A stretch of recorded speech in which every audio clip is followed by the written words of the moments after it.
It's the week where all eyes and ears are on the news coming out of Stockholm and the Nobel Prizes, with particular attention to be paid to the Nobel Peace Prize and whether Donald Trump could really be in contention.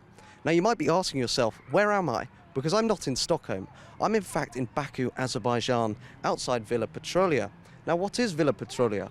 It is the former residence of Robert and Ludwig Nobel, who once lived here in the late 1800s and built a vast oil empire. It is now a museum, home to many artifacts. But what's significant to this is it helped fund the Nobel Prizes we now know today. To tell you more, I'm going to head over to my colleague, Nachchak Jahingeli. The year is 1873. Robert Nobel is searching for wood to make rifle stocks. His journey takes him through the Caucasus and along the shores of the Caspian Sea. Little does he know that in this city he will discover a far more powerful treasure, one that will eclipse even Nobel's weapons business: oil.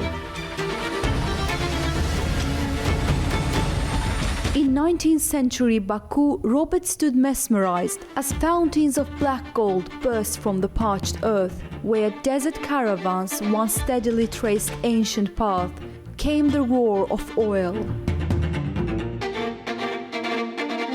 He bought a small refinery with his brothers Ludwig and Alfred. Robert built one of the world's first oil empires, Nobel. The impact was massive. By the early 1900s, Baku was producing half the world's oil and Nobels were at the center of it.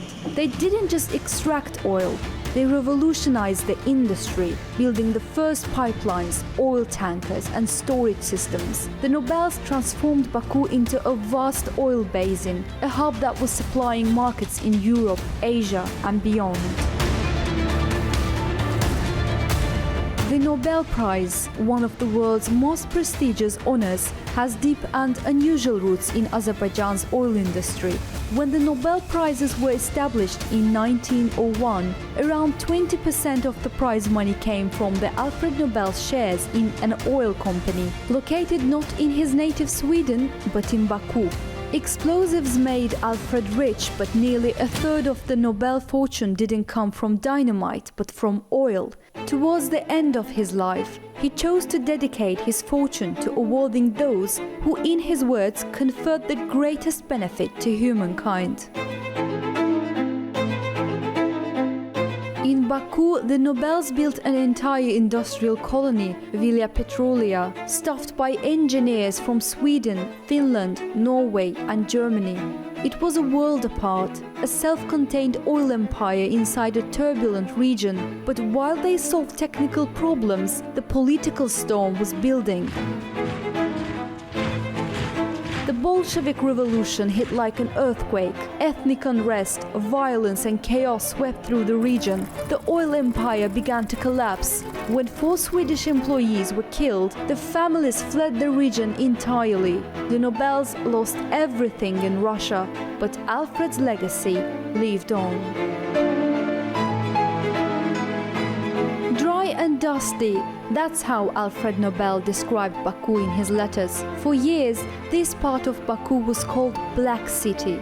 The air was thick with oil and the sky dark with smoke. And yet, after the revolution, this history nearly disappeared from memory, erased in both Azerbaijan and Scandinavia. But liquid fire can't be extinguished. Nobels helped turn oil into a force that over a century later still fuels science, literature and peace.